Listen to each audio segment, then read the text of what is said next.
Hi, I'm Michael from ETS. Today on Inside the TOEFL Test, we're going inside the TOEFL IBT reading section, specifically the factual information and negative factual information questions. Factual information questions ask you to recognize information that is explicitly stated in the text. These may include facts such as major ideas, supporting details, or definitions. Negative factual information questions are similar, except that instead of only one answer being true, 3 of the 4 answers are true, and you have to determine which one is false. Factual information questions will have phrases like according to the paragraph, or paragraph X answers which of the following in the question. For negative factual information questions, look for the words not or except in capital letters. Here are some tips for answering factual and negative factual information questions. Number 1, don't automatically select an answer just because it contains words or phrases from the paragraph. Make sure you carefully evaluate each option to determine if it's correct.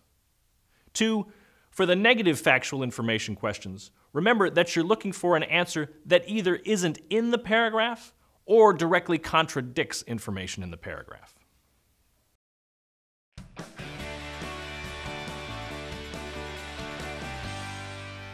Let's look at a sample factual information question.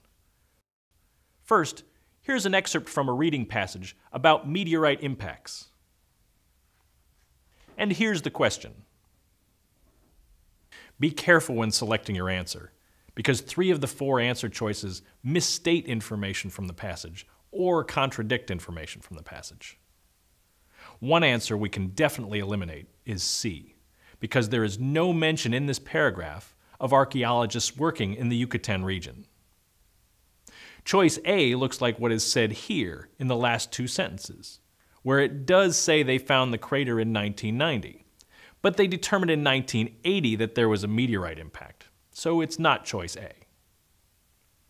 Choice D is incorrect because it says that they located a meteorite, which is not true because what they found was the crater and other evidence of the meteorite impact, not the meteorite itself. That leaves choice B, which is supported by the 2nd and 3rd sentences. The 2nd sentence mentions the worldwide layer of sediment, and the 3rd sentence explains how it is unique. Therefore, B is the correct answer. Now let's look at a negative factual information question. Here is another paragraph about meteorite impacts from the same reading passage.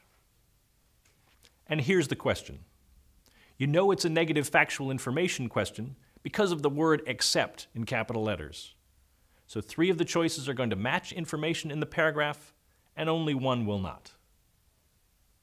Let's see how many correct choices we can find by scanning for key words that appear in the answers like dust, sunlight, cold, dark, elements, crust, and nitric acid.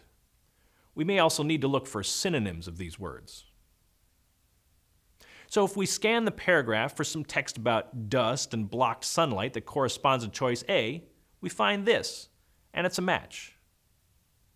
Choice B is here, where it talks about the cold and darkness. There's nothing in the paragraph that talks about new elements or the Earth's crust, so choice C looks like it might be the answer.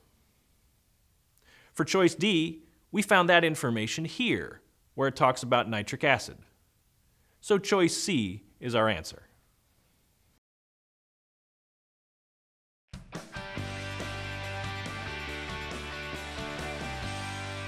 Here's a tip to help you improve your reading skills.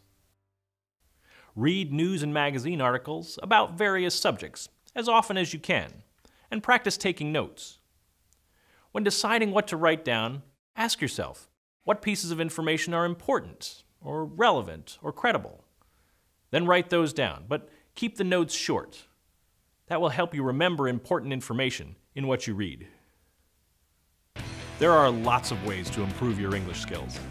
Whatever you do, keep practicing. And good luck on your TOEFL test.